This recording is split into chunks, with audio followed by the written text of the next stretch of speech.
بسم اللہ الرحمن الرحیم۔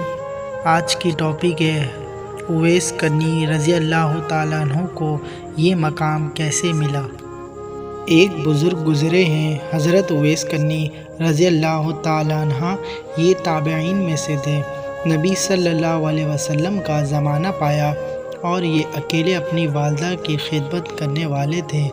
ایک موقع پر والدہ سے انہوں نے اجازت مانگی کہ میں نبی صلی اللہ علیہ وسلم کا دیدار کروں۔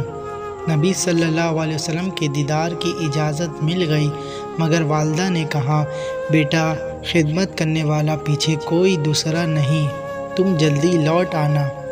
مدینہ طیبہ آئے۔ اللہ تعالیٰ کی شان، نبی صلی اللہ علیہ وسلم اس وقت سفر پر تشریف لے گئے تھے، یہ وہاں نہ ٹھہرے اور واپس آ گئے۔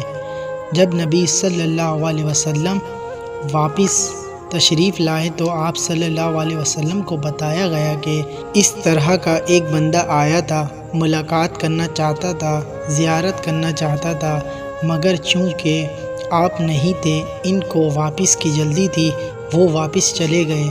نبی صلی اللہ علیہ وسلم اس بات کو سن کر خوش ہوئے، چنانچہ کتابوں میں لکھا ہے کہ نبی صلی اللہ علیہ وسلم نے اپنے ایک جبہ حضرت عمر رضی اللہ تعالیٰ عنہ اور حضرت علی رضی اللہ تعالیٰ عنہ کے حوالے فرمایا اور کہا کہ اس بندے کا نام اویس ہے، کرن قبیلے کا ہے، میرے اس جبے کو لے جانا اور جب وہ پہنے تو اسے کہنا کہ میری امت کی بخشش کی وہ دعا کر دے۔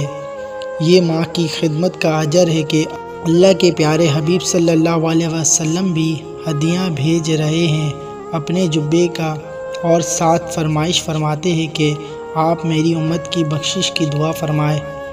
اللہ تعالیٰ سے دعا ہے کہ تمام مسلمانوں کی مغفرت فرمائیں، آمین۔ مزید اس طرح کی ویڈیو دیکھنے کے لیے ہمارے چینل کو سبسکرائب کریں اور ساتھ میں لگے بیل آئیکن کو پریس کریں تاکہ ہماری ویڈیو کی نوٹیفیکیشن آپ تک بآسانی پہنچ سکے۔